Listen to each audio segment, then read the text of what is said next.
Here we have another example of a great guitar from Fender's Custom Shop. This one is a 1957 Stratocaster equipped with Ancho Poblano hand-wound pickups made in 2018. The color is Seminol red. First of all, the body is made of ash. It's not a traditional alder Stratocaster, but instead they used an ash body with a classic contour of a Stratocaster. Then we have a maple neck with a plain grain. The neck profile is soft V, 57 soft V shape, quite chunky, but at the same time, due to the V profile, it's very comfortable to hold. It doesn't have a separate fretboard, it's all one piece. It has a bone nut, vintage tuners, vintage 6-point tremolo. As I mentioned earlier, these are Ancho Poblano, very unique and very characteristically sounding pickups made by Brinceda Pineda. We have, of course, the wiring, which is not period correct, because of course the period correct 57 Strat would have a 3-way switch. This one is a 5-way switch with regulation of master volume, tone for neck and middle, and tone for bridge.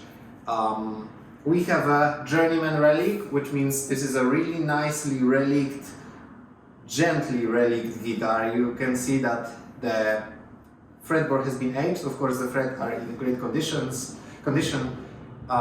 The back of the neck has been stripped off the paint, so it's quite smooth, like silky smooth neck. And of course, we have some scars, battle scars. But Journeyman Relic is more like kind of reminiscence of a guitar that has been played for a very long time. So this one overall makes a feeling of a vintage instrument, vintage sounding, and also vintage looking, vintage feeling. It has very strong resonant sound straight from the wood.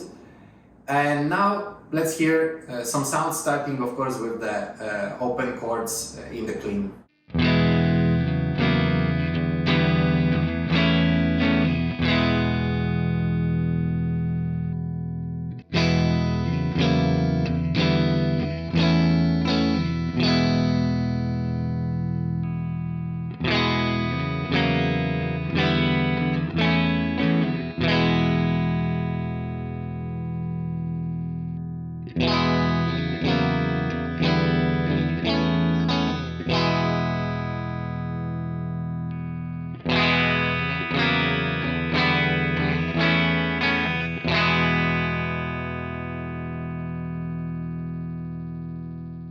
So the sound of the guitar is very mid-range focused. It has a sweet top end, but because this is an ash body, it gives a bit more focus on the mid-range frequencies, and together with Ancho Poblano pickups, it makes this round, sweet Stratocaster sound, not piercing, not like very, I don't know, Stevie Ray Vaughan or this kind of sound. This is more like mid-range focused, still with the presence and treble, but the presence is more on the soft part. So it's very nicely rounded guitar. Overall, it doesn't overwhelm you in the neck or in the bridge position. It has a very balanced sound. So let's proceed to some other examples of the clean sounds.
And now some more overdriven sounds in the context of licks or lead playing.